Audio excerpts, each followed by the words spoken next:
Every parent knows the gut-wrenching moment when your child's heart breaks for the first time. Every grandparent remembers when innocence meets the harsh reality of the world. In the small town of Millbrook, 8-year-old Lucy Thompson stood before the community meeting, holding an empty metal cashbox. Her small hands trembled as tears rolled down her cheeks. "The money for the sick children is gone," she whispered. $20,000 raised through months of lemonade stands and bake sales had vanished overnight. The room fell silent. Who could steal from a children's hospital fundraiser? Before we jump back in, tell us where you're tuning in from. And if this story touches you, make sure you're subscribed, because tomorrow I've saved something extra special for you. The morning sun cast long shadows across the marble floors of the Mercer estate, but Daniel Mercer hadn't noticed. He sat in his study, surrounded by monitors displaying market data he no longer cared about, holding a ceramic mug that had gone cold hours ago. 10 years. Had it really been that long since he'd walked away from everything? The tech world still whispered about his departure. One day he was Silicon Valley's golden boy, the next he was gone. No farewell tour, no explanation. Just an empty office and a company sold to the highest bidder. $4 billion, they said. As if money could fill the void that consumed him, Mr. Mercer? Margaret's voice drifted through the heavy oak door. His housekeeper of 15 years was the only person who still dared disturb his solitude. "You need to see this." She entered without waiting for permission, a privilege earned through years of loyal service and gentle persistence. The local newspaper trembled slightly in her weathered hands. "It's about the children's fundraiser," she said, setting the paper on his desk. "The one you've been supporting." Daniel's eyes found the headline, "Charity Theft Rocks Millbrook. $20,000 Missing from Children's Hospital Fund." His jaw tightened. Every month for 8 years, he'd written a check to match whatever the community raised. Anonymous donations, processed through his lawyer. No fanfare, no recognition. Just a quiet penance for his inability to save the one child who mattered most. "That poor little girl," Margaret continued, pointing to a photo of Lucy Thompson. "She discovered it was missing. Can you imagine? 8 years old, and having to tell a room full of adults that someone stole from dying children." Daniel studied the photograph.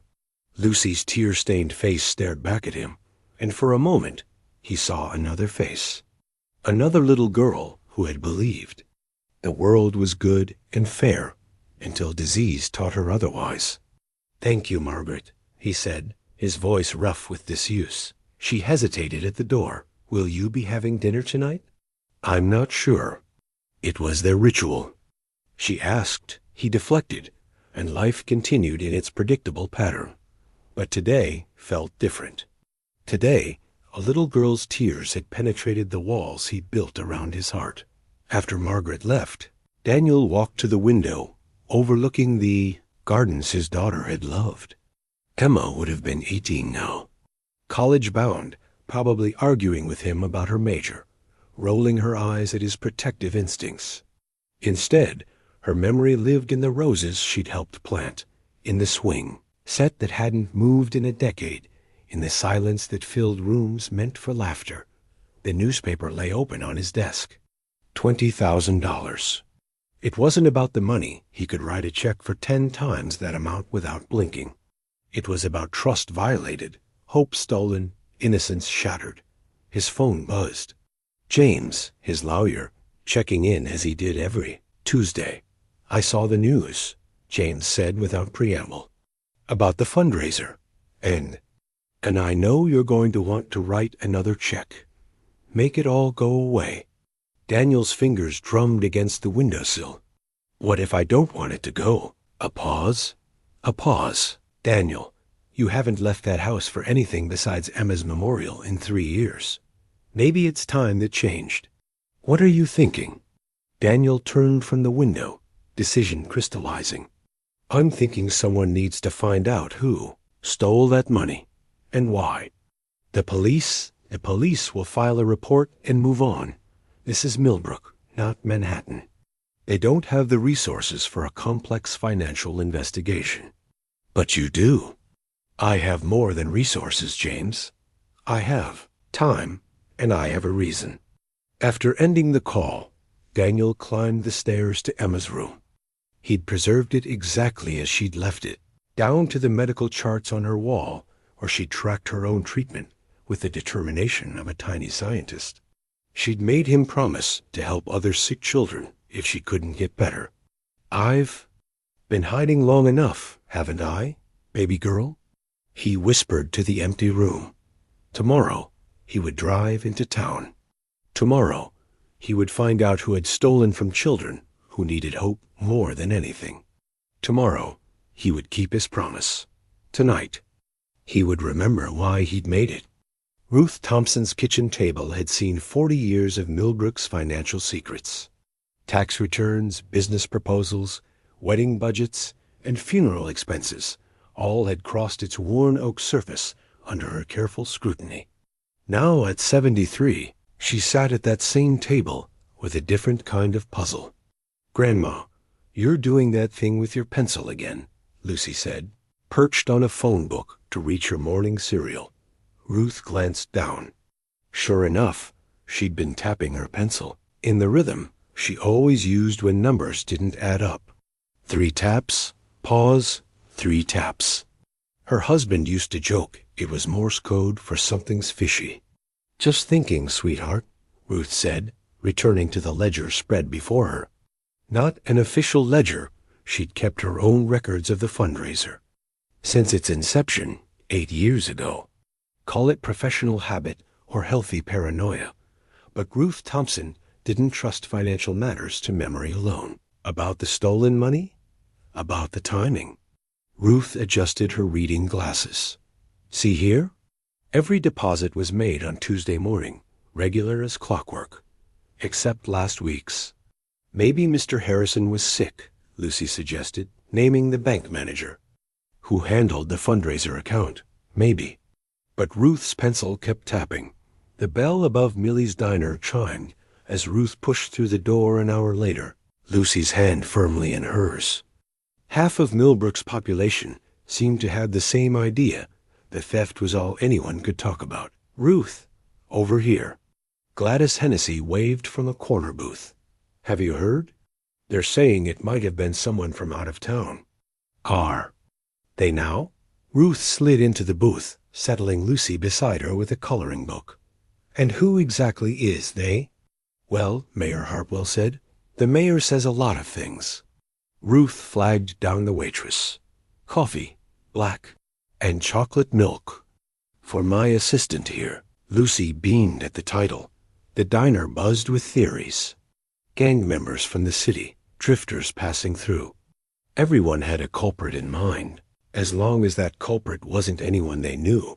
Ruth was studying her ledger again when the bell chimed.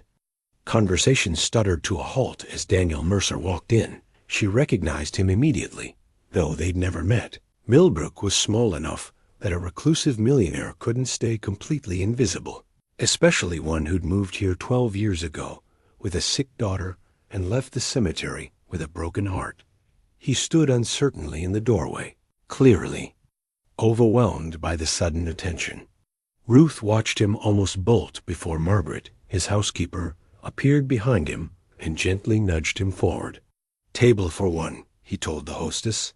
His voice barely audible. Ruth made a decision. "Mr. Mercer, would you care to join us?" He looked at her table, at her ledger, at Lucy coloring contentedly, and something shifted in his expression.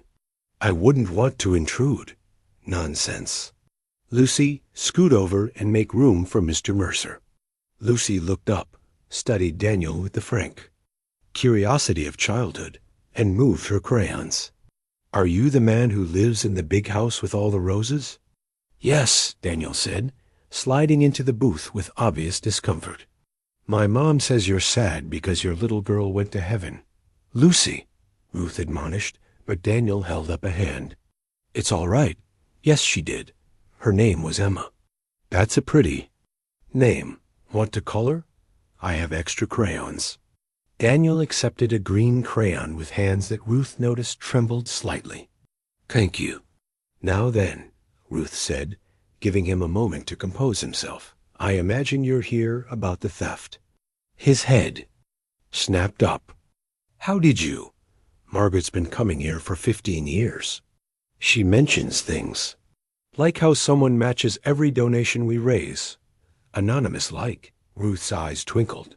"Course, anonymous doesn't mean much when the handwriting on the check matches the signature on the development opposition petition from 10 years back." Daniel's eyes widened. "You kept that?" "I keep everything." Ruth patted her ledger. "Which is why I know something's off about this theft. Look here." She showed him the deposit records, pointing out the anomaly. Daniel leaned forward, and Ruth saw the spark of interest in his eyes, the first sign of life Margaret had described as missing for so long. "The deposit was late," he said, "by 2 days. And Harrison himself made it, not the usual clerk. You think the bank manager's involved?" "I think," Ruth lowered her voice, mindful of eager ears, "that someone knew exactly when that money would be most vulnerable. And that takes inside knowledge." Lucy looked up from her coloring. The nervous man knew. Both adults turned to her. "What nervous man, sweetheart?" Ruth asked. "The one at the bake sale and the car wash. He kept checking his watch and writing things down." Lucy returned to her coloring. "He smelled like the bank." Ruth and Daniel exchanged glances.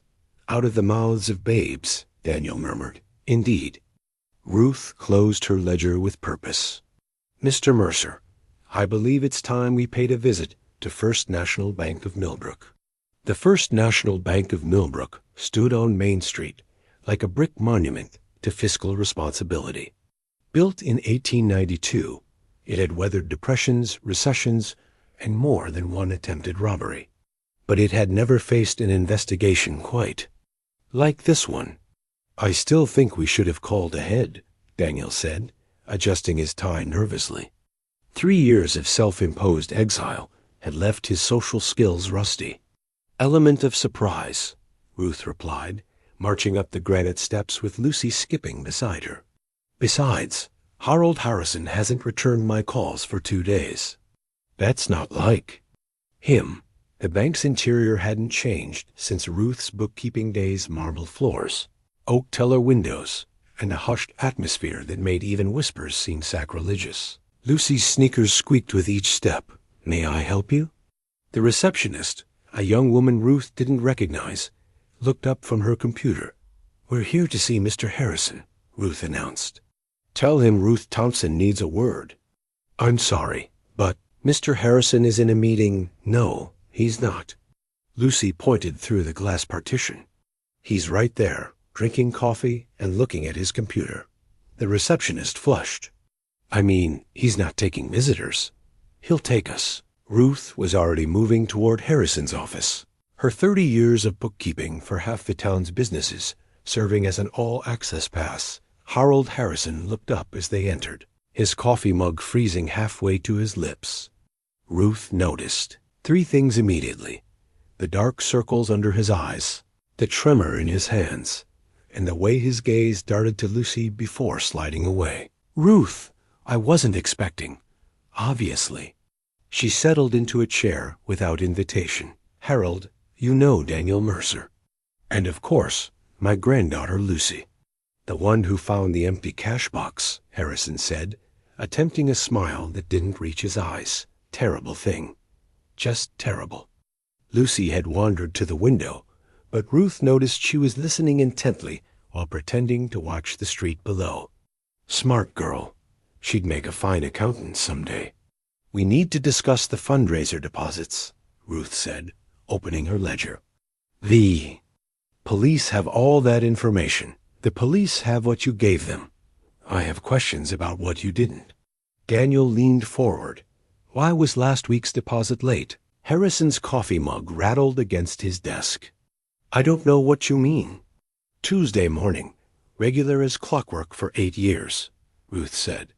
"Except last week, when it was Thursday afternoon." "Why?" The usual clerk was sick. Jenny Morrison was at her station Tuesday morning. I saw her myself when I came in to discuss my CD rates. Harrison's face had gone pale. Lucy turned from the window, clutching a small notebook Ruth hadn't noticed before. You were at the bake sale, Lucy said quietly, and the car wash, and the pancake breakfast. You kept looking at your watch. I was supporting the fundraiser. You were counting. Lucy opened her notebook, revealing pages of childish drawings mixed with surprisingly detailed observations. Every time someone gave money, you wrote something down. See? I drew you. The sketch was crude, but unmistakable. A tall man with Harrison's distinctive pompadour, holding a clipboard and checking his watch. Harrison stood abruptly. I don't have to listen to this. You're accusing me based on a child's drawings? No, one's accusing anyone, Daniel said, his voice calm but firm. We're simply trying to understand what happened to $20,000 meant for sick children. I don't know. Harrison's composure cracked. The money was there Tuesday morning, I swear. I counted it myself, twice, but when I went to make the deposit ... It was gone, Ruth finished. From a locked safe in a bank. Rather convenient, wouldn't you say? What are you implying? I'm not implying anything. I'm stating facts. Fact 1, you had access. Fact 2, you broke pattern by delaying the deposit. Fact 3, you've been monitoring the fundraiser obsessively. For months. Lucy moved closer to Daniel, who instinctively put a protective hand on her shoulder. The gesture seemed to surprise him. There's something else, Lucy said softly. The nervous man, Mr. Harrison, he met someone outside the bank Tuesday morning, before it opened. All eyes turned to her. I was walking to school early to work on my science project, Lucy explained. I saw Mr. Harrison talking to another man by the back door. They were arguing. Who was it? Ruth asked gently. Lucy shrugged. He wore a nice suit, and he had a briefcase with gold corners. Harrison slumped in his chair. It's not what you think. Then tell us what it is, Daniel said. But before Harrison could answer, the office door burst open. Mayor Hartwell stood there, face flushed with exertion or anger. Harold, don't say another word, the mayor commanded. And you three my office now. Ruth gathered her ledger slowly, deliberately. Interesting timing, Mr. Mayor. Almost like someone called you. The mayor's eyes flicked to the receptionist, then back. This is a delicate matter requiring official oversight, not amateur investigation.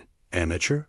Ruth's voice could have frozen July. I've been keeping books since before you were born, Thomas Hartwell. Nevertheless, we'll come, Daniel interrupted, surprising everyone. But Lucy's observations stand. Someone met with Mr. Harrison Tuesday morning. Someone with a briefcase with gold corners. The mayor's face went very still. Ruth noticed he carried a leather briefcase with distinctive gold corner protectors. Grandma, Lucy whispered, tugging Ruth's sleeve. Why does everyone look so scared? Ruth squeezed her hand. Because, sweetheart, sometimes the truth is the scariest thing of all. As they filed out of the bank, Ruth caught Daniel's eye. He nodded slightly. He'd noticed the briefcase, too. Their unlikely partnership was bearing fruit, even if that fruit might be more rotten than anyone suspected. Behind them, Harrison's office door clicked shut, and Ruth heard the distinct sound of a phone being dialed rapidly. Whatever they'd stumbled onto, it was bigger than a simple theft. She looked down at Lucy, still clutching her notebook, then at Daniel, whose jaw was set with new determination. 3 unlikely detectives indeed. But sometimes, Ruth reflected, the unlikely ones were exactly what a situation needed. The Millbrook Public Library occupied a Victorian mansion donated by a guilty robber baron trying to buy his way into heaven. Ruth had always appreciated the irony. Now, surrounded by dusty newspaper archives in the basement reading room, She wondered if history was repeating itself. "This place smells like my grandmother's attic," Daniel said, carefully turning yellowed pages. "That's the smell of truth fermenting," Ruth replied. "Lucy, honey, can you hand me that box marked 1995? They'd been at it for 2 hours, ever since. Their tense meeting with Mayor Hartwell had ended with vague threats about interference and leaving matters to professionals. Ruth had responded by marching straight to the library. "Found it," Lucy exclaimed, pointing to a headline. "Look, Grandma, there's Mr. Harrison, but his hair is different." Ruth peered at the photograph accompanying an article about the Millbrook development project. Sure enough, a younger Harold Harrison stood among a group of stern-faced men, his signature pompadour not yet gray. "Local businessmen form investment group," Daniel read aloud, "promising to bring prosperity to Millbrook through innovative development. Well, we know how that ended. Bankruptcy," Ruth said. "Lost fortunes, finger-pointing, and some very creative accounting that no one could quite prove was illegal. You remember this? I was asked to look at the books, unofficially." Ruth's mouth tightened. "I declined. Something smelled off, even then." Daniel studied the photograph more closely. Harrison, Mayor Hartwell. He was a councilman, then Frederick Walsh from the hardware store. ... Double quotes. He paused. "And Marcus Chun. You know him?" Ruth asked, noting the sudden tension in Daniel's voice. "We had dealings years ago, before I came to Millbrook. He tried to recruit me for a venture capital scheme that turned out to be ... questionable." Lucy had wandered to another box, her natural curiosity leading her to a folder marked Editorial. Letters. She opened it, revealing passionate arguments for and against the development. "Someone really didn't like these men," she observed, showing them a particularly vitriolic letter signed "A Concerned Citizen." Ruth recognized the handwriting immediately. "That's Harold's wife, Patricia. They divorced right after the project collapsed." "Hell hath no fury," Daniel murmured. "Indeed. But Patricia moved to Florida years ago. Dead end there." They worked in companionable silence, pieces of an old puzzle slowly emerging. The development project had promised to transform Millbrook's struggling downtown. Instead, it had drained investors, destroyed friendships, and left a trail of lawsuits. "Wait." Daniel held up another article. "This mentions a sealed settlement.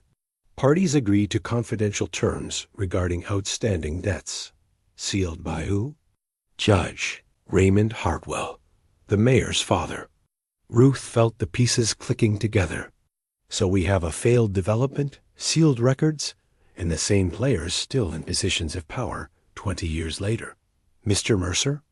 Lucy had found another photograph. "Is this your daughter?" Daniel went very still. Ruth looked over to see Lucy holding a newspaper clipping from 10 years ago, a human interest story about the Children's Hospital fundraiser featuring a photo of young patients. Among them, a pale girl with Daniel's eyes. "Yes," he whispered. "That's Emma. She's pretty. Did she like the hospital?" She ... Daniel cleared his throat. "She said the nurses were angels. Even when the treatments hurt, she never complained. Said other kids had it worse." Ruth watched something shift in Daniel's expression. A wall crumbling, perhaps, or a decision being made. "The fundraiser started right after she died," he said quietly. "I thought it was coincidence, but now ...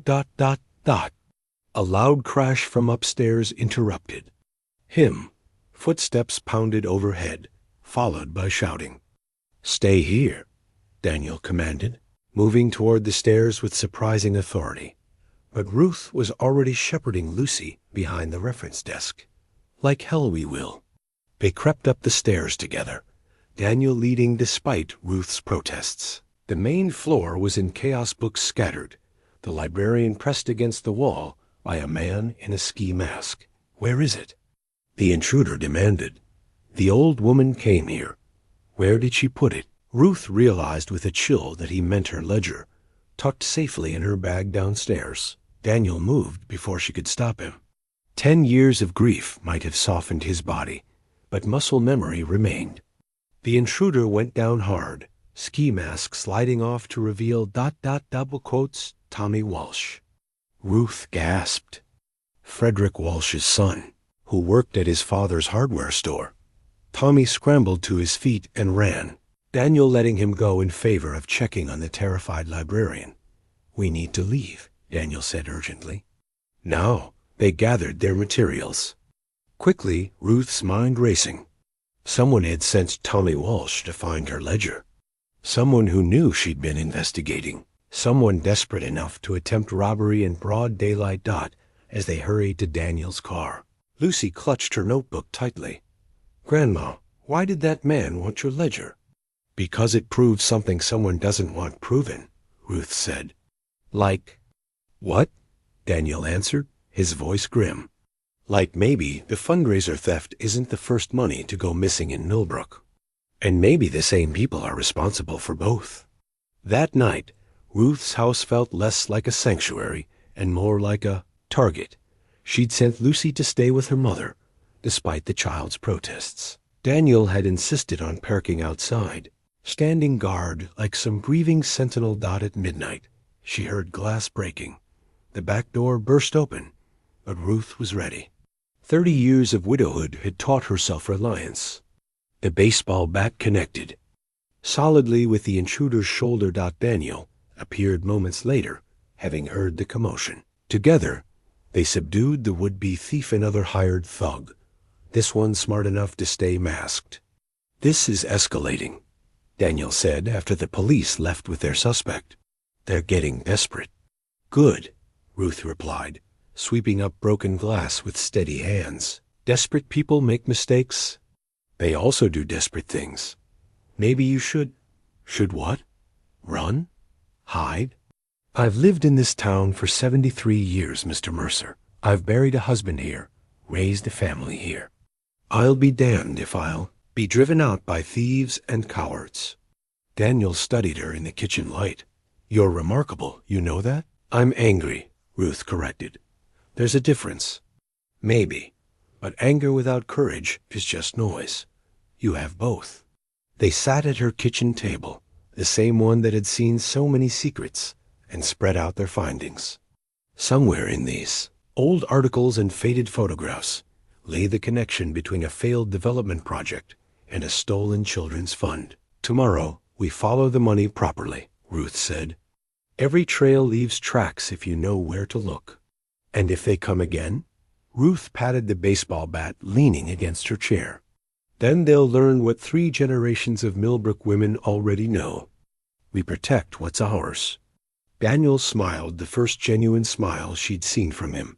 "Emma would have liked you." "I think I would have liked her too." Outside, Millbrook slept uneasily, unaware that its buried secrets were about to be dragged into the light. And in Ruth Thompson's kitchen, 2 unlikely allies planned their next move, bound by loss, driven by justice, and armed with nothing more than determination and a ledger full of truths. Harold Harrison lived in a colonial on Elm Street that screamed respectability. Manicured lawn, American flag, 2-car garage, the perfect facade for a small-town banker. But when he answered the door at 7 in the morning, he looked like a man who hadn't slept in days. "We need to talk," Daniel said without preamble. "I can't," the mayor said. "The mayor sent someone to rob me last night." Ruth interrupted, pushing past him into the foyer. "So you'll forgive us if we're not particularly concerned with what Thomas Hartwell wants." Lucy followed, still in her school uniform, because Ruth had collected her early, sensing they needed all hands on deck. The child's presence seemed to affect Harrison more than any threat could have. "Please," Harrison said weakly. "Not in front of the girl." "The girl," Ruth said firmly, "discovered your crime. She deserves to hear your explanation." They settled in Harrison's living room, a shrine to middle-class anxiety with its plastic-covered furniture and artificial flowers. Lucy perched on the edge of a chair, notebook ready. "I didn't mean for it to happen," Harrison began, his voice barely audible. "Theft rarely happens by accident," Daniel observed. "Not the theft, the ... situation." Harrison's hands shook as he poured himself water from a crystal pitcher. "It started 20 years ago. The development project. We know about that," Ruth said. "What we don't know is how it connects to the missing fundraiser money." Harrison laughed bitterly. "Everything connects in a small town, doesn't it? The project failed, but the debts remained. We all owed money to contractors, to investors, to each other. The settlement was supposed to clear it all, but it didn't," Daniel guessed. "It created a new problem. The settlement required regular payments to a trust, payments we couldn't make without creative financing." Ruth felt her stomach drop. "You've been skimming." "Not skimming, borrowing. Always meant to pay it back, but the interest, God, the interest just kept growing." Lucy looked up from her drawing. "Is that why you counted all the money at the fundraisers? To see how much you could take?" Harrison flinched as if struck. "I never took from the fundraiser. Never. That money was sacred." "Until last week," Daniel said coldly. "I didn't take it." Harrison's composure shattered completely. "Someone else did. Someone who knew I'd be blamed because of my ... history." "Who else knows about the skimming?" Ruth demanded. "The others from the development deal. We're all in it together, mutual. Assured destruction, Mayor Hartwell calls it. If one goes down, we all go down."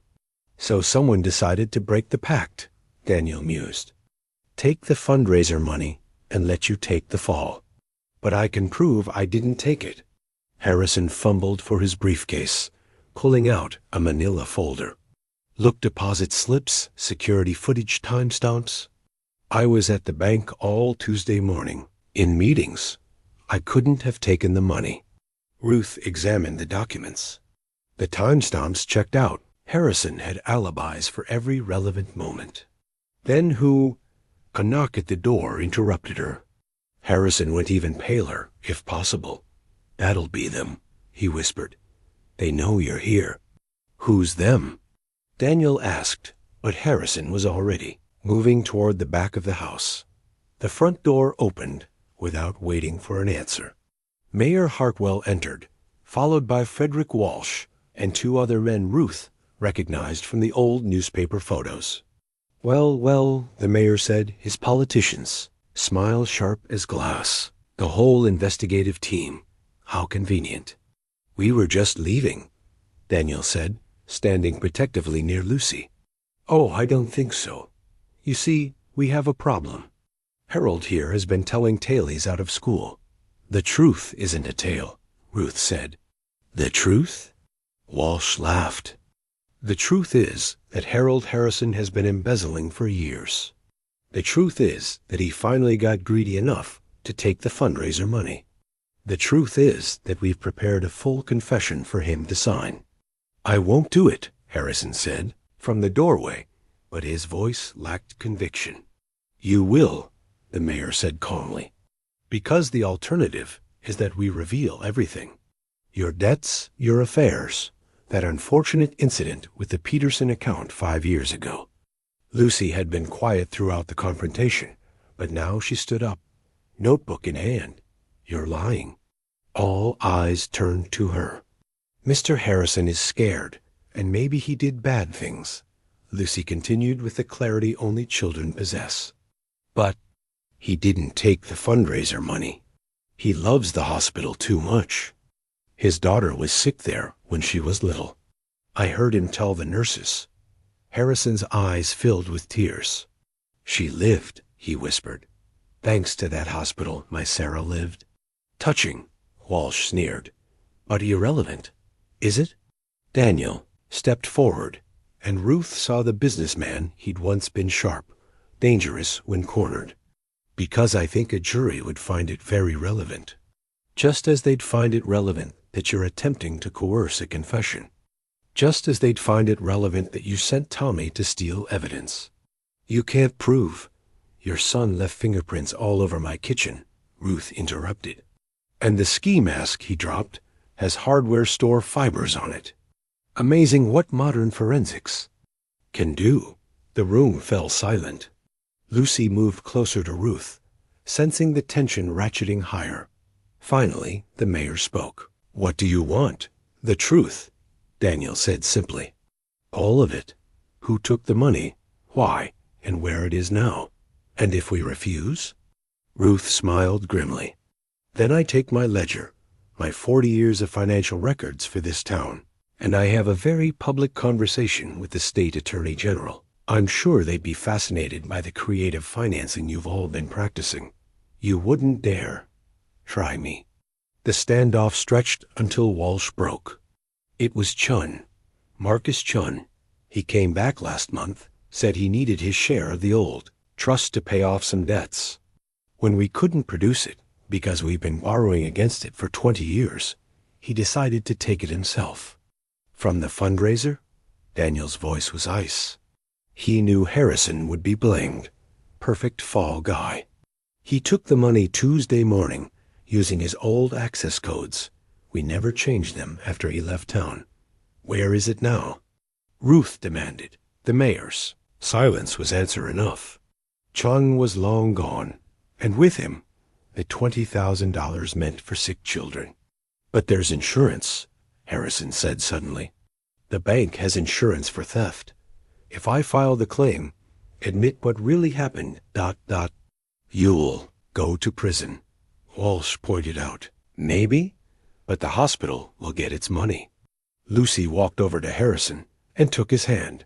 That's what a good person does, right? Tells the truth even when it's scary? Harrison looked down at her, then at the men who'd been his co-conspirators.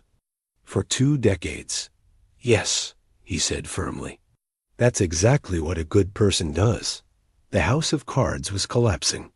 Ruth could see it in the mayor's face, in Walsh's desperate calculations. 20 years of lies unraveling because one man decided to do the right thing. We should go, Daniel said quietly. Harold has some phone calls to make. As they left, Lucy tugged on Ruth's sleeve. Will Mr. Harrison be okay? Ruth considered lying, but Lucy deserved better. I don't know, sweetheart. But he'll be able to sleep at night. Sometimes that's worth more than being okay. Outside, the morning sun illuminated Elm Street's perfect facades. But Ruth knew better now. Behind every manicured lawn might be a secret. Behind every respectable door, a compromise with conscience. What now? Daniel asked. Now we find Marcus Chun, Ruth said. And we get that money back. Lucy nodded solemnly, adding another page to her notebook. The unlikely detectives had their confession. Now they needed their thief. The cemetery at sunset was almost beautiful, if you could forget why such places existed. Daniel stood before Emma's headstone, Lucy's hand warm in his, while Ruth waited respectfully by the wrought iron gate. Is this your daughter?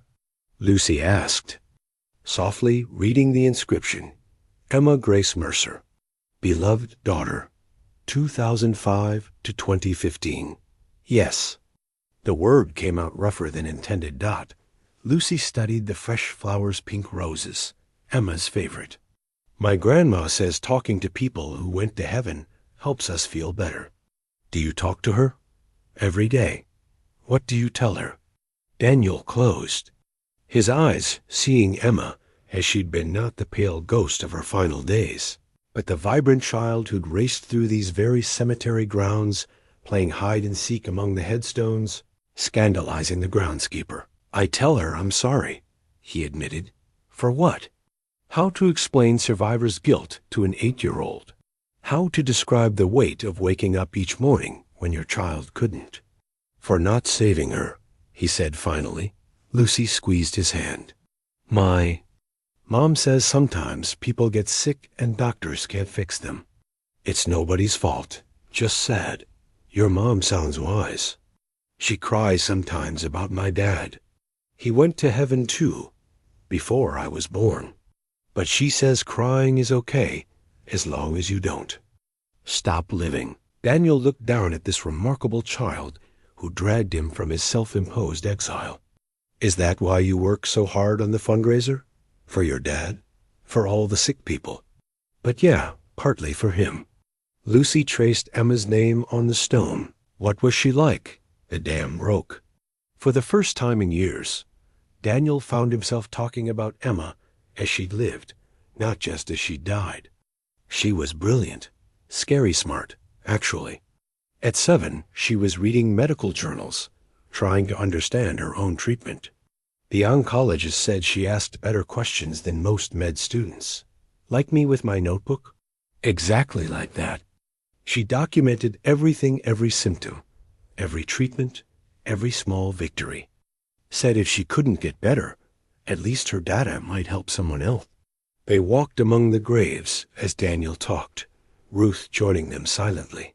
He told them about Emma's determination to attend school, even during chemo, her insistence on organizing a talent show for the pediatric ward, her detailed plans for the bakery she'd open when she got better. She sounds brave, Lucy said. She was, braver than me. Daniel's voice broke. When the treatment stopped working, when we knew, she made me promise something. Ruth spoke for the first time. What promise? To help other sick children? 2. Not let her fight be meaningless. He laughed bitterly. I kept half of it. Anonymous donations, writing checks. But I couldn't face actually seeing the children, being reminded. Until now, Ruth observed gently. Until a different brave little girl reminded me that hiding doesn't honor Emma's memory.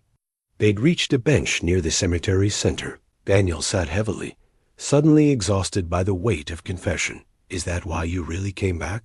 Lucy asked. Not just for the stolen money? Daniel looked at her, really looked. Saw Emma's curiosity, Emma's compassion, Emma's refusal to accept the unacceptable. I came back because for 10 years, I've been dead too, he admitted. Just going through the motions.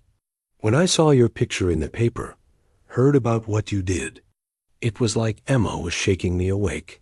Ruth sat beside him. Grief's a funny thing. Makes us do the opposite of what our loved ones would want. My Herbert passed 15 years ago. Took me 5 years to stop being angry at him for leaving. How? Did you move forward? Realized he'd be furious at me for wasting time. Man worked his whole life to give me opportunities. Least I could do was take them. Lucy had wandered to a nearby grave, carefully straightening flowers that had fallen over. Even here, she couldn't help but try to fix things. I need to tell you both something, Daniel said, about Marcus Chun. Ruth's attention sharpened. You know more than you said. Chun and I have history. 15 years ago, before Emma got sick, he approached me with an investment opportunity. Said he had inside information on some biotech startups. Promised astronomical returns.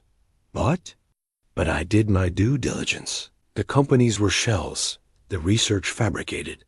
It was an elaborate Ponzi scheme. I declined and warned others. Making an enemy, Ruth concluded. A powerful one. Chun had connections everywhere.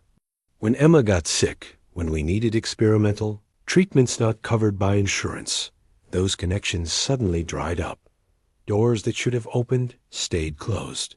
Trials that had space suddenly didn't. You think he sabotaged Emma's treatment? Ruth's voice was sharp with outrage. I can't prove it. But the timing ... every avenue I pursued hit mysterious roadblocks. By the time I realized what was happening, it was too late. Lucy had returned, standing quietly as she processed this revelation. So the bad man who stole the money also hurt Emma? Maybe. Probably. Daniel's hands clenched. That's why I really need to find him. Not just for the stolen money. For justice, Ruth said. For closure. They sat in silence as shadows lengthened across the cemetery. Finally, Lucy spoke. Emma wouldn't want you to be angry forever. Daniel looked at her, startled. What makes you say that? Because she sounds nice. And nice people don't want others to hurt, even for them. Lucy pulled out her notebook, flipping to a page covered in phone numbers and addresses. I've been investigating too. The nervous man at the fundraiser, I saw him before. At the library, using the computer. Ruth leaned forward. When? Last month. He was looking up bus schedules. And there was a lady with him. She had a butterfly tattoo on her wrist. Daniel's mind raced. Chun traveling by bus meant he was trying to stay off radar. And a companion changed the dynamic. Lucy, this is important. Did you hear them say anything? The lady called him Mark and said something about her sister in Buffalo. Buffalo, north, toward the Canadian border. He's running, Daniel said, not just with the money from something bigger. Ruth stood, decision made. Then we need to intercept him before he disappears completely. We? You don't think I'm letting you chase Chun alone? Man's dangerous. You said so yourself. This isn't your fight? Became my fight when he stole from sick children in my town. Ruth's jaw set stubbornly. Besides, you need me. I've got connections from here to Buffalo, 40 years of bookkeeping builds a network. And me? Lucy asked hopefully. You, Ruth said firmly, are going to stay with your mother and keep that notebook safe. It's evidence now. Lucy pouted but nodded. As they walked back through the cemetery gates, Daniel felt something shift inside him. The weight remained, might always remain, but it no longer paralyzed. Thank you, he told Ruth quietly, for not letting me do this alone. Thank Emma, Ruth replied. Pretty clear she sent us to find you. That night, Daniel returned to his estate. For the first time in days with purpose. He pulled out laptops and phones that had gathered dust, reactivating networks he'd abandoned. The tech mogul was awakening. Margaret found him in his study at midnight, surrounded by screens showing bus routes, financial transfers, and Chun's known associates. Sir, can I get you anything? Coffee, he said without looking up. And Margaret, pack a bag. I'm going on a trip. Her smile was answer enough. She'd waited 10 years for him to rejoin the living dot. As dawn broke, Daniel stood in Emma's room one last time. Her medical charts still covered one wall, but now he saw them differently. Not as monuments to failure, but as testament to a fight. That mattered. I'm keeping my promise, baby girl, he whispered. All of it this time. His phone buzzed. Ruth, already awake and planning. Found something, her text read. Chun's girlfriend has a sister in Buffalo who runs a motel. Cash only. Kind of place. Daniel smiled grimly. The hunt was on, and this time he wouldn't stop until every debt was paid to the children who needed help, to the town that deserved justice, and to the daughter who'd never stopped believing in him. The recluse was gone. In his place stood a man with nothing left to lose and everything to fight for. Mayor Thomas Hartwell's office occupied the top floor of Millbrook's town hall, a vantage point from which he'd orchestrated 20 years of careful control. Now, as Daniel and Ruth sat across from his mahogany desk, that control was slipping. I appreciate your enthusiasm, Hartwell said, his politician's smile perfectly calibrated. But this has become a police matter. Your amateur investigation needs to stop. Amateur? Ruth's voice could have etched glass. My amateur investigation uncovered more in 3 days than your police have in a week. Nevertheless, we know about Chun, Daniel interrupted. We know about the Development Trust. We know about 20 years of creative financing. Should I continue? The mayor's smile faltered. You're playing a dangerous game, Mr. Mercer. I'm not playing anything. $20,000 meant for sick children is missing. I intend to get it back. How noble. Hartwell leaned back, studying them. Tell me, what do you really know about our town's history? About the sacrifices made to keep Millbrook afloat? Ruth snorted. Sacrifices? Is that what you call embezzlement? I call it survival. When the factory closed in '98, we lost 60% of our tax base overnight. The development project was supposed to save us. Instead, it lined your pockets, Daniel said. Instead, it created a fund that's kept our schools open, our hospital running, our town alive. Yes, we bent rules. Yes, we made compromises. But every dollar went back into Millbrook. Except the dollars in your new Mercedes, Ruth observed, or Walsh's boat, or Harrison's country club membership.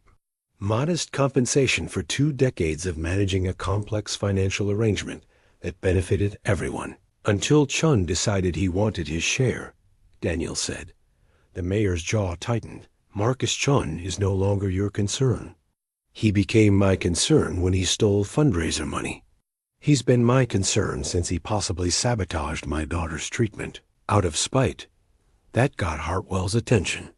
What are you talking about? Daniel leaned forward. 15 years ago, I exposed Chun's biotech scam. Shortly after, my daughter developed cancer. Every experimental treatment we pursued hit mysterious roadblocks. Trials that had openings suddenly didn't. Specialists who'd agreed to consult became unavailable. All roads led back to Chun's network. That's monstrous, even for Marcus. Is it? You've known him for 20 years. What's he capable of? Hartwell was quiet for a long moment. When he spoke again, his political facade had cracked. Marcus Chun destroys everything he touches. But he's smart, connected, and completely immoral. If you go after him, he'll what? Ruin my life? Kill my daughter? Daniel's laugh was bitter. Too late for both. There are other ways to hurt you, other people he could target. The mayor's eyes flicked to Ruth. Is that a threat? Ruth demanded. A warning. From someone who's dealt with Chun for 2 decades. Lucy chose that moment to burst through the door, having escaped her mother's watchful. Grandma, I found something. Lucy Thompson, what are you doing here? Ruth scolded, but Lucy was already spreading papers on the mayor's desk. I went to the library computer where the nervous man was. Mrs. Pembroke helped me check the history. She pointed to printouts. Look, bus tickets to Buffalo, but also car rentals. And this website about border crossing requirements. Daniel studied the information. Chun wasn't just heading to Buffalo. He was planning to cross into Canada. When were these searches? He asked. 3 days ago. Before the town meeting where I announced the theft. Ruth and Daniel exchanged glances. Chun had been planning his escape before the theft was even discovered publicly. He knew we'd figure it out, Daniel said. This was always a smash and grab. The mayor stood abruptly. You need to leave, now. Excuse me? If Chun's still in the country, if he finds out, you're tracking him. Hartwell moved to his window, scanning the street below. He has eyes everywhere. People who owe him favors or fear him enough to do anything. Including you? Ruth asked. I'm trying to protect you. No, Daniel said quietly. You're trying to protect yourself. The difference is, we're past that. He stood, helping Ruth gather Lucy's papers. We know where Chun's heading. We know he's traveling with a woman. We know he needs to cross the border soon. That's enough. You're making a mistake, Hartwell called as they headed for the door. Maybe. But it's our mistake to make. As they left, Lucy tugged on Daniel's sleeve. Why was the mayor so scared? Because he knows something we don't, Daniel said. The question is what? Back in the parking lot, Ruth checked her phone. 3 missed calls from Harrison. And a text, they know you're coming. Be careful. How could they know? Daniel wondered. Lucy pointed to a small device attached to their car's bumper. Is that supposed to be there? A GPS tracker? Daniel removed it, his mind racing. The mayor had stalled them while someone planted it. But on whose orders? Change of plans, he said. Ruth, take Lucy home. Absolutely not, Ruth interrupted. "We're in this together. They're tracking us. It's too dangerous. Everything. Worthwhile is dangerous at our age." Ruth's eyes sparkled with determination. "Besides, you need me. I've got a cousin who runs a motel outside Buffalo. If Chun's hiding in that area, she'll know." Daniel wanted to argue, but the set of Ruth's jaw told him it would be pointless. And truthfully, he didn't want to face Chun alone. Not because of fear, but because somewhere along the way, this had become their fight. "Fine. But Lucy goes to stay with her mother. No arguments, young lady." Lucy pouted but nodded. As they drove her home, she pressed her notebook into Daniel's hands. "In case you need it," she said solemnly. "All my clues are in there." Daniel accepted the notebook with equal gravity. "We'll bring it back with good news. Promise?" He thought of another little girl. Another promise. "I'll do my very best." That evening, as Daniel prepared for the journey north, Margaret knocked on his study door. "There's someone here to see you, sir. Says it's urgent."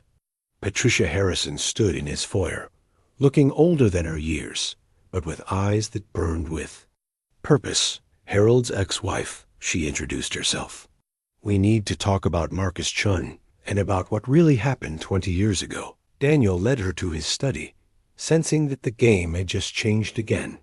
Whatever Patricia knew, it was important enough to bring her out of a decade of self-imposed silence. "Before we start," she said, accepting a glass of water with shaking hands, "you need to understand something. Marcus Chun isn't just a thief. He's a killer.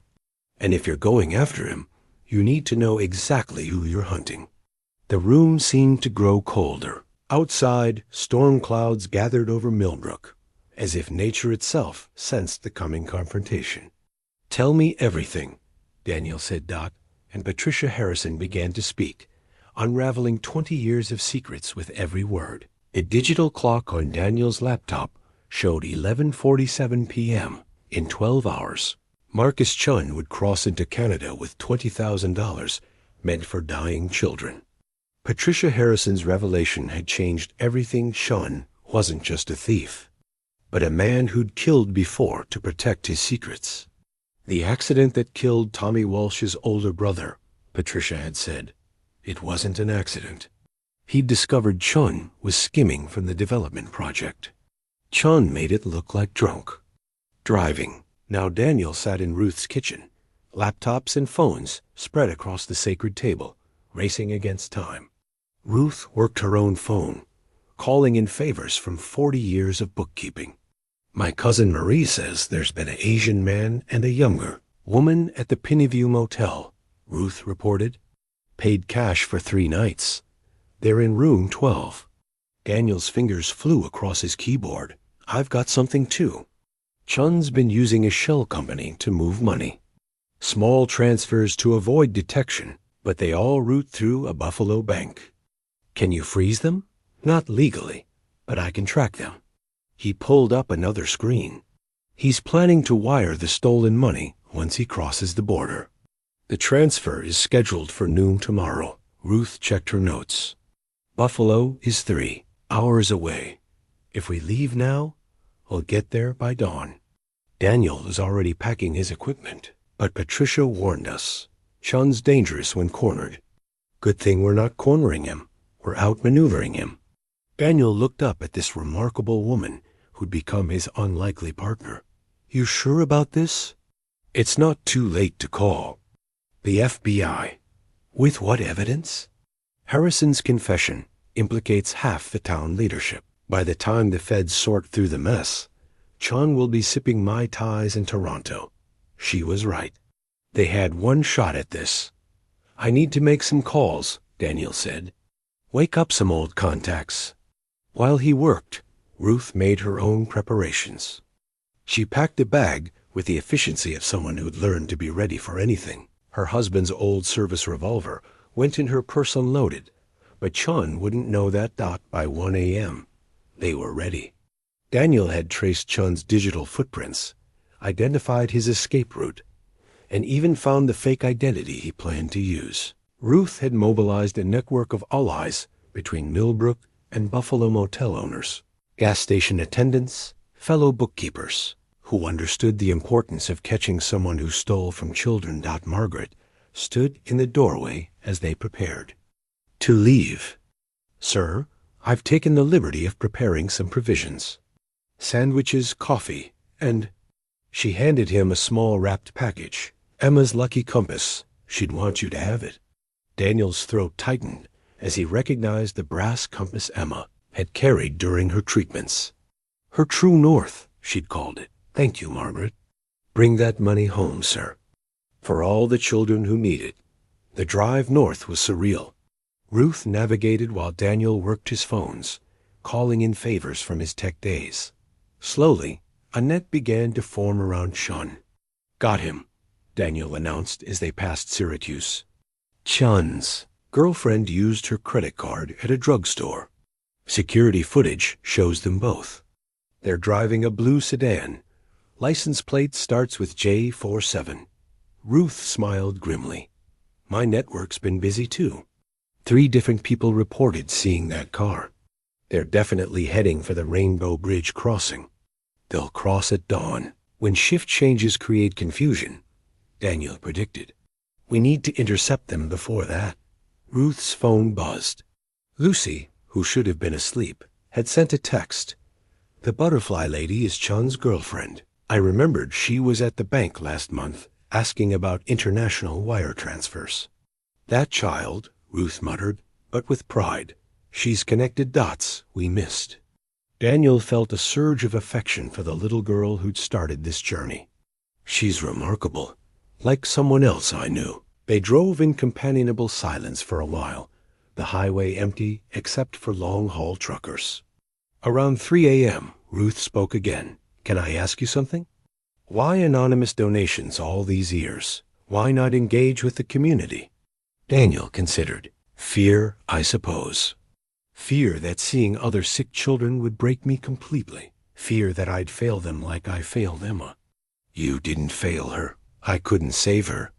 "No one could, but you loved her, fought for her, and now you're honoring her memory." Ruth's voice was gentle but firm. "That's not failure. That's faithfulness." They stopped for gas near Rochester. While Ruth filled the tank, Daniel checked his tracking programs. Chun had made a mistake, used an ATM that captured his image. He looked older, grayer, but still had the sharp features Daniel remembered. "We're close," he told Ruth as they resumed driving. "Maybe 30 minutes behind them." "Good. I've arranged a welcoming committee." Daniel raised an eyebrow.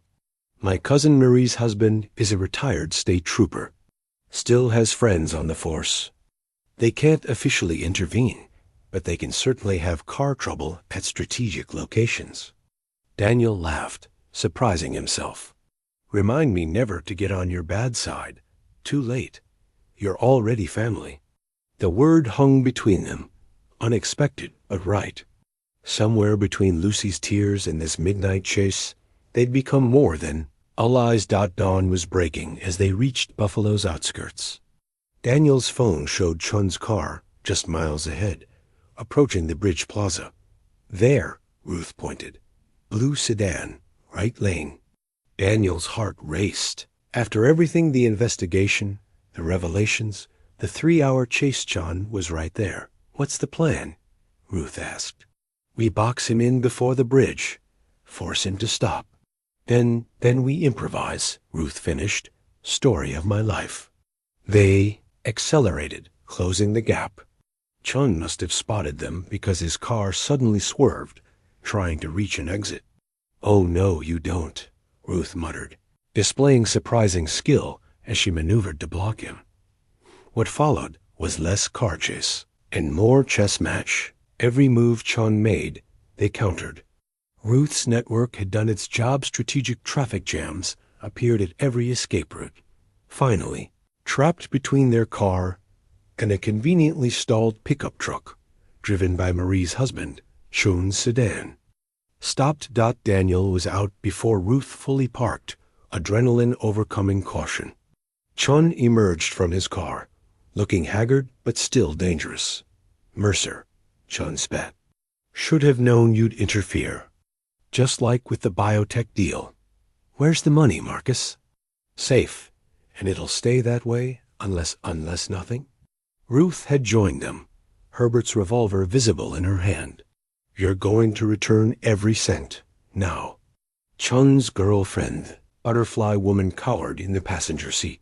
Up close, she looked young and terrified. You don't understand, Chun said. I need that money.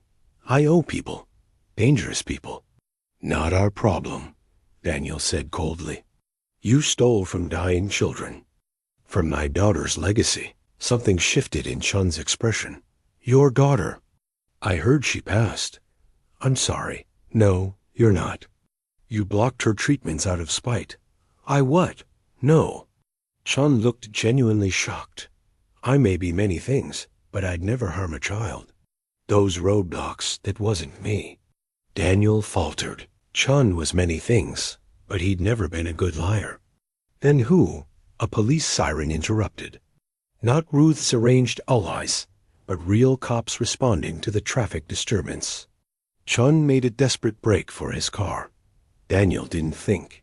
He tackled Chun, both men hitting the pavement hard. They grappled, but Daniel had rage-fueled strength. He pinned Chun as police officers surrounded them. The money, Daniel gasped. Check his car. 20,000 in cash. The officers looked skeptical until Ruth produced Lucy's notebook, Harrison's confession, and a USB drive with Daniel's digital evidence. It's all here, she said calmly. Everything you need. As Chun was handcuffed, he looked at Daniel one last time. The biotech deal, he said urgently. Check who else invested. Check who profited when you pulled out. Your daughter. The officers dragged him away before he could finish. Daniel stood slowly, bruised but victorious. The money was recovered. Chun was arrested. Justice of a sort was served. But Chun's final words echoed. Another mystery, another question. Ruth touched his arm. We did it. We did. The sunrise painted Buffalo's skyline gold. Somewhere behind them, $20,000 sat in evidence bags, waiting to return home. And ahead, Lucy waited with her notebook and endless questions. Come on, Ruth said. Let's go home. We have a fundraiser to save. Daniel took one last look at Chun's sedan, at the butterfly woman crying in the back of a police car, at the mess of good intentions and bad choices that had led them here. Then he turned away, toward home, toward hope, toward a future that finally seemed possible. The Millbrook Town Hall had never seen a crowd like this. Every seat was filled. People lined the walls, and camera crews from 3 news stations jockeyed for position. Word of Chun's arrest and the recovered money had spread like wildfire. But Daniel knew this was far from over. Ready? Ruth asked, adjusting the microphone at the podium. No, Daniel admitted. But that's never stopped us before. Lucy sat in the front row, notebook open, pencil poised. She'd insisted on attending, despite her mother's protests. I started this, she'd said with 8-year-old determination. I should see it finished.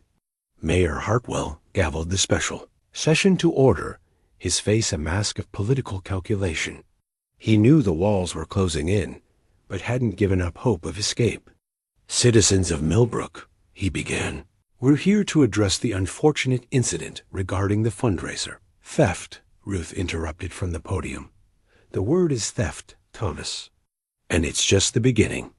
She opened her ledger, the one that had survived break-ins and threats. For 20 years, a group of men in this town had been stealing, not just from a fundraiser, but from all of us. That's a serious accusation, Hartwell warned.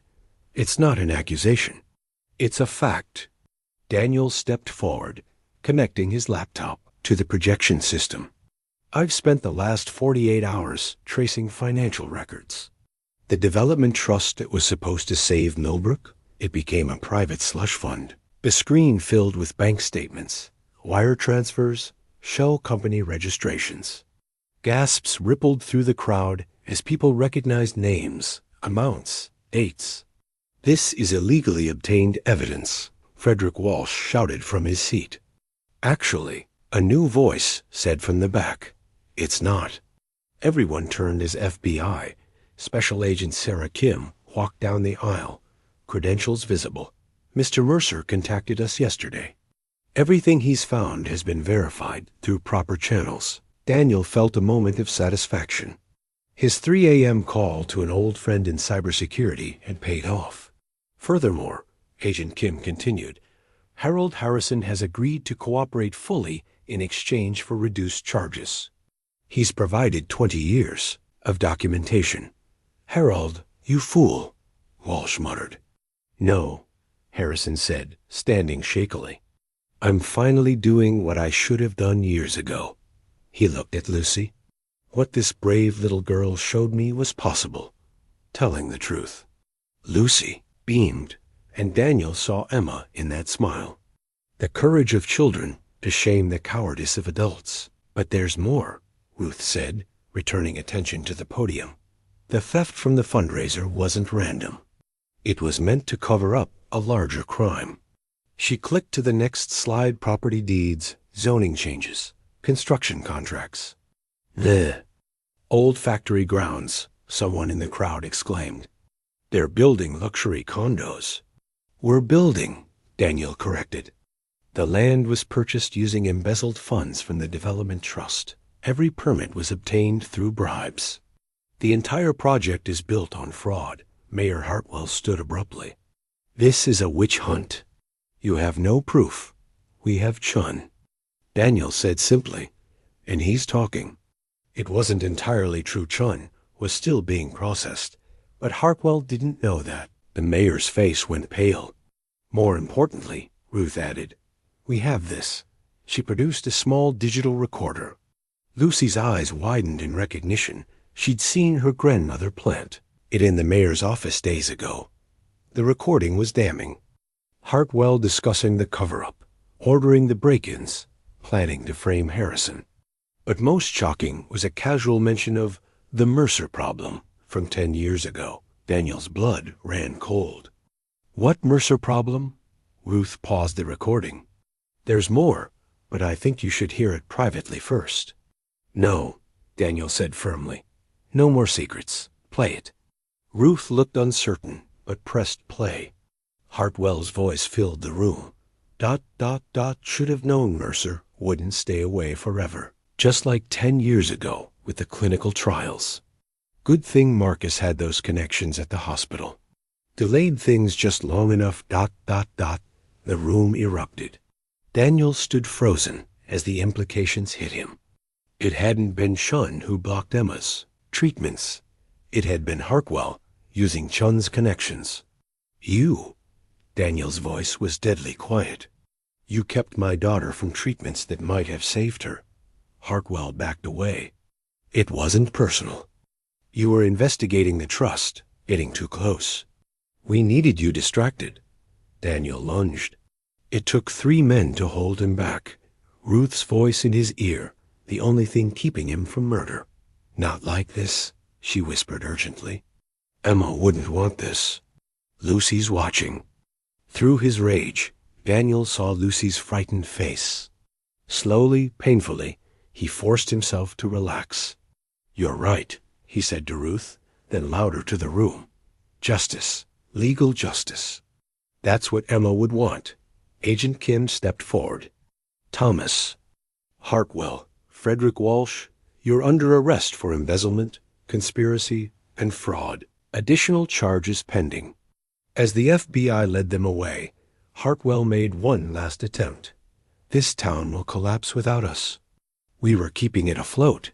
"No," Ruth said firmly. "You were keeping yourselves afloat. Millbrook will survive. We always have." The crowd erupted in applause.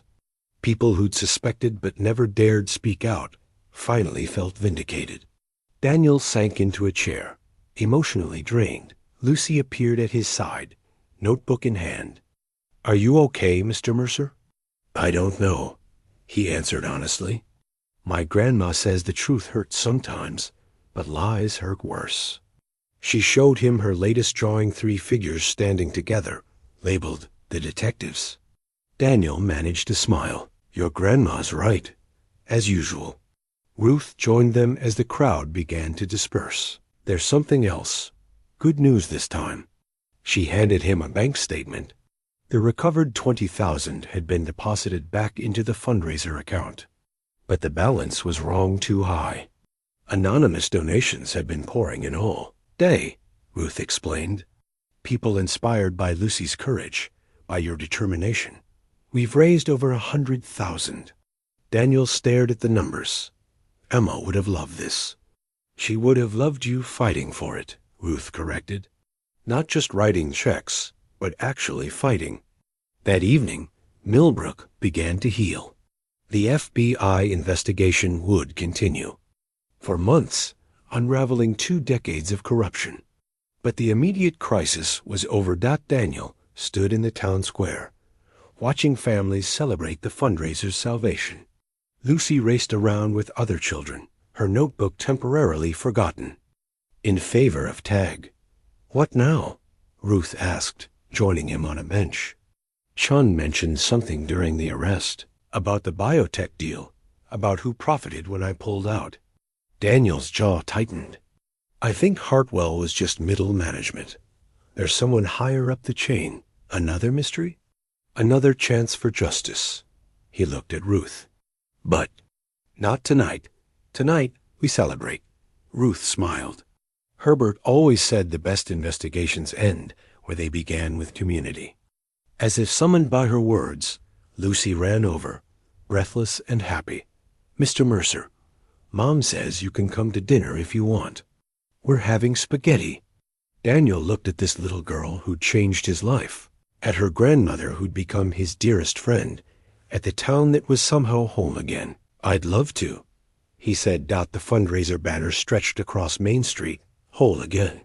The money was recovered, the criminals arrested, the truth revealed. But more than that, a community had remembered its strength. A little girl had proven that courage comes in all sizes, and a broken man had found purpose again. Tomorrow would bring new challenges. Chun's trial, the biotech investigation, the slow work of rebuilding trust. But tonight, Daniel Mercer was having spaghetti with friends. Emma would have been so proud. 6 weeks later, the Millbrook Community Center overflowed with hope. Where once a small gymnasium had hosted modest bake sales, now stood a transformed space filled with donors, families, and children whose lives would be changed by what happened here tonight. Daniel adjusted his tie nervously. Public speaking had never come easily, even during his tech mogul days. Ruth patted his arm reassuringly. You'll be fine. Just speak from the heart. What if they ask about the investigation? Then you tell them what you can. The FBI has made arrests up and down the eastern seaboard. Chun's testimony opened doors they'd been trying to crack for years. Lucy bounded over, wearing her best dress and clutching a fresh notebook. Mr. Mercer, did you see the new thermometer? She pointed to the fundraising display, a massive digital board showing their progress. The goal had been 50,000. The current total showed 347,000 and climbing. It updates in real time, Lucy explained proudly. Every time someone donates online, the numbers change. Your idea?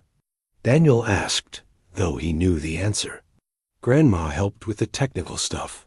Lucy's face grew serious.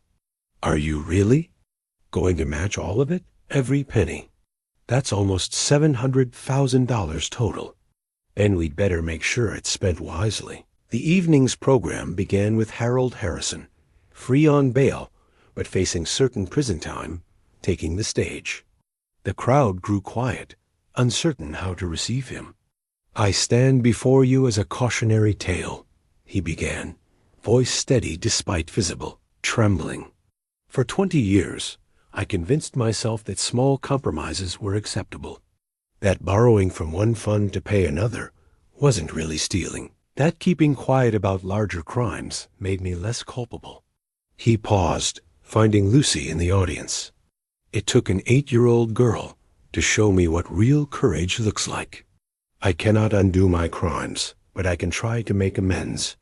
Effective immediately, I'm liquidating all my assets. Every penny will go to this fundraiser. The announcement stunned the room. Harrison's assets, his house, retirement funds, investments totaled nearly $2 million. Furthermore, he continued, I'll be testifying fully in all proceedings. The men who corrupted our town will face justice. That's my promise to you and to every child who deserves better than what we gave them. Applause started slowly, led by Lucy, then swept the room. Not forgiveness exactly, but acknowledgement of repentance. Ruth took the stage next, appointed as the new treasurer with full transparency measures in place. Every donation will be tracked publicly, she announced. Every expense documented. Number, more secrets. No more creative accounting. Just honest people doing honest work for children who need our help. She outlined the new structure: citizen oversight, quarterly audits, live streaming of all board meetings. Millbrook would become a model of charitable transparency. And now, Ruth smiled, I'd like to introduce someone many of you know by reputation, but few have met in person. Daniel Mercer. The applause was tentative. Reclusive millionaires who emerged to chase criminals through Buffalo weren't everyday occurrences in Millbrook. Daniel approached the podium, Emma's compass in his pocket for courage. 10 years ago, he began, I lost my daughter in the hospital. This fundraiser supports. I retreated from the world, convinced that engaging with life would only bring more pain. His voice strengthened as he continued, I was wrong. Pain comes whether we engage or not. But joy, purpose, connection, those require us to step forward despite our fear. He looked at Lucy and Ruth, his anchors in the crowd. A brave little girl. Reminded me that my daughter's legacy wasn't meant to be locked away in anonymous donations. Emma believed in fighting for others, in using whatever gifts we have to make the world better. Daniel pulled out a folder, hands steady now, which is why I'm announcing the Emma Grace Mercer Pediatric Foundation. Starting with a $10 million endowment, it will ensure that no child in this region goes without treatment due to cost. No family will face the choices mine did. The room erupted. $10 million, plus matching the current fundraiser, plus Harrison's assets. In one evening, they'd raised more than the hospital had seen in a decade, but Daniel wasn't finished. Furthermore, I'll be returning to active involvement in biotech investment, focusing exclusively on pediatric treatments. Every profit will flow back to the foundation. Emma wanted to help find cures. This is how we honor that dream. Lucy was crying, notebook forgotten. Ruth wiped her own eyes. Even hardened reporters seemed moved. There's one more announcement, Daniel said. The FBI investigation has revealed that our troubles went far beyond Millbrook. A network of corrupt officials and businessmen have been siphoning money from children's charities across 5 states. But their scheme has been exposed, their assets frozen. He smiled grimly. The federal prosecutor has agreed that all recovered funds, estimated at over $50 million, will be distributed to the affected charities. Our investigation didn't just save our fundraiser. It saved dozens. The celebration that followed was unlike anything Millbrook had seen. Children performed songs, local businesses announced additional pledges, and stories of healing filled the air. Daniel found himself surrounded by parents sharing their children's experiences at the hospital, where once such stories would have sent him fleeing. Now he listened, remembered, honored their struggles. Mr. Mercer? A young mother approached hesitantly. My daughter is starting treatment next week. The same ward where your Emma... quotes. She trailed off. It's a good ward, Daniel said gently. The nurses really are angels. Would you tell me about her? Emma? The children talk about her like she's a legend there. Daniel smiled, surprising himself. She'd have loved that. Yes, let me tell you about Emma. As he shared stories, Emma's determination, her humor, her insistence on decorating other children's rooms, Daniel felt something shift. The pain remained, but no longer consumed. Emma lived in these stories, in the foundation, in every child who would benefit. Lucy appeared at his elbow as the evening wound down. Mr. Mercer? I've been thinking. Dangerous habit, Ruth said, joining them. I want to be a forensic accountant when I grow up. Like Grandma, but with more investigating. Ruth laughed. Heaven help the criminals of tomorrow. Will you teach me? Lucy asked Daniel. About computers and tracking bad guys? I'd be honored. They stood together, unlikely family forged by crisis, watching the fundraiser thermometer climb ever higher. Tomorrow would bring challenges, trials to attend, systems to build, children to help. But tonight was for healing. Later, as Daniel walked through Millbrook's quiet streets, he stopped at a bench where he'd once sat with Emma, feeding ducks at the pond. We did it, baby girl, he whispered to the stars. Not the way we planned, but maybe the way it needed to happen. A shooting star streaked across the sky. Daniel didn't believe in signs, but he made a wish anyway, for all the children fighting battles they didn't choose, for the helpers who stood beside them, for the courage to keep fighting when the odds seemed impossible. His phone buzzed. Ruth, texting. Lucy wants to know if you're coming to Sunday dinner. She's planning to present her ideas for foundation transparency measures. Daniel actually laughed. Tell her I wouldn't miss it. As he headed home, not to his isolated estate, but to the apartment he'd rented downtown. Close to the life he'd rejoined, Daniel felt Emma's presence like a warm embrace. The money had been recovered. The criminals faced justice. The children would get their help. But more than that, a community had remembered its strength. Corruption had been exposed to healing light, and 3 broken people had found wholeness in each other. The real treasure hadn't been in the cash box at all. 1 year later, Lucy Thompson stood before another town meeting, but everything had changed. The frightened 8-year-old with tears streaming down her face had become a confident 9-year-old with a presentation remote in one hand and determination in her eyes. Last year's fundraiser raised $1.2 million, she announced, clicking through slides she'd designed herself. This year, with the Emma Grace Mercer Foundation support, we've already exceeded that. Daniel watched from the front row, pride swelling. Lucy had absorbed everything he'd taught her about data visualization, turning numbers into stories people could understand and feel. But money isn't the only measure of success, Lucy continued. Here are the children helped, the treatments funded, the families who didn't have to choose between medical care and keeping their homes. Photos filled the screen, smiling children, grateful parents, dedicated medical staff. In the corner of each slide, a small compass logo honored Emma's memory. Ruth sat beside Daniel, her new role as executive director of the foundation suiting her perfectly. At 74, she'd found her second wind, turning decades of bookkeeping experience into a force for systematic good.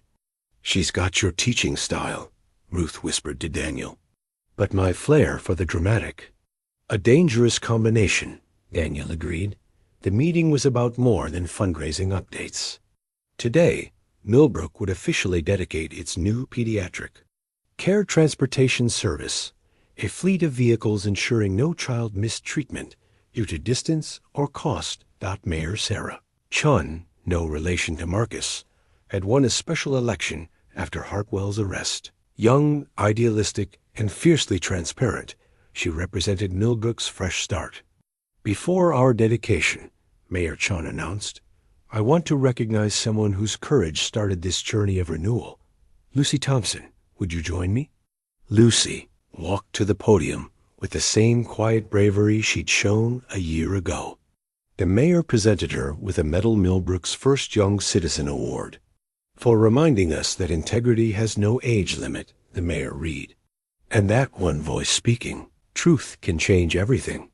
The crowd erupted. Lucy blushed but stood tall, the medal glinting against her best dress, the same one she'd worn to countless meetings.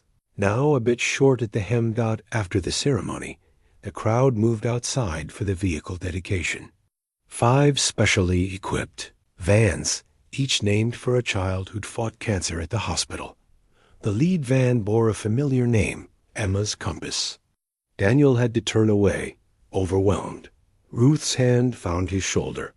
"She'd be so proud," Ruth said softly. "I know. It just ... Sometimes it hits me. How different things might have been if we'd had this support 10 years ago. Can't change the past. But look what you've built from it." The celebration continued around them, families exploring the vans, children playing, local news interviewing. Participants. Harold Harrison was there, thinner after 6 months in minimum security, but present. He'd become the foundation's most dedicated volunteer, teaching financial literacy to prevent future fraud. "Mr. Mercer," a young voice called. Tommy Walsh, the same Tommy who'd tried to steal Ruth's ledger, approached hesitantly. Could I talk to you?" The young man had also transformed. After testifying against his father, he devoted himself to making amends. Daniel had hired him as a junior IT specialist at the foundation, believing in second chances. "What is it, Tommy?" "I've been analyzing the donation patterns like you taught me. There's something interesting." He showed Daniel a tablet. "We're getting significant anonymous donations from Toronto. Same amount, same day each month." Daniel studied the data. "Chun, you think?" "I know. That's his daughter's birthday, the 15th. He's donating from prison." Even Marcus Chun, architect of so much pain, was finding his own path to redemption. As afternoon faded to evening, the crowd gradually dispersed. But Daniel, Ruth, and Lucy remained, sitting on the same bench where they'd first truly bonded. "I've been thinking," Lucy announced, which made both adults smile. "When don't you think?" Ruth teased. "I want to write a book about our investigation, so other kids know they can make a difference too." "That's a wonderful idea," Daniel said. "I'll help with the technical chapters.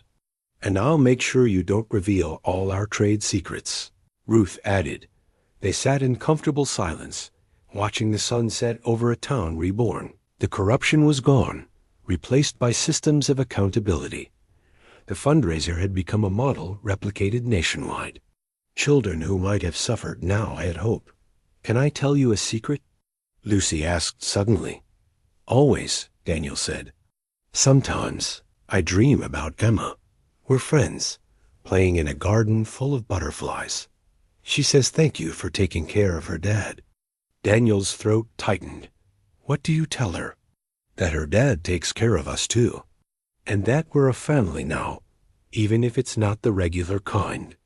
Ruth pulled both of them into a fierce hug. "The best families rarely are regular, sweetheart." As stars began appearing overhead, Daniel felt a peace he hadn't known in a decade. The money had been recovered, yes. The criminals had faced justice, true. But the real victory sat on either side of him, a grandmother who'd shown him strength, and a child who'd reminded him of joy. His phone buzzed with the day's final donation tally. Another record. Another step toward ensuring no parent faced his loss. No child faced Emma's fight alone. "Ice cream to celebrate?" he suggested. "With sprinkles," Lucy insisted. "Is there any other way?" Ruth agreed. They walked toward downtown, 3 generations united by purpose, loss transformed into love.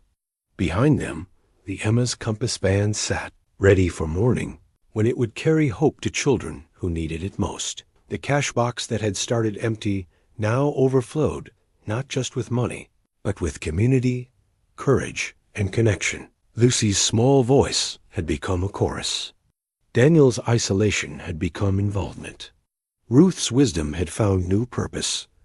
And somewhere, perhaps, A brave little girl who dreamed of helping others was smiling, knowing her compass had finally pointed everyone true north. The detectives had solved their case. The family had found each other. The story that began with tears ended with hope. In Millbrook, that was more than enough. It was everything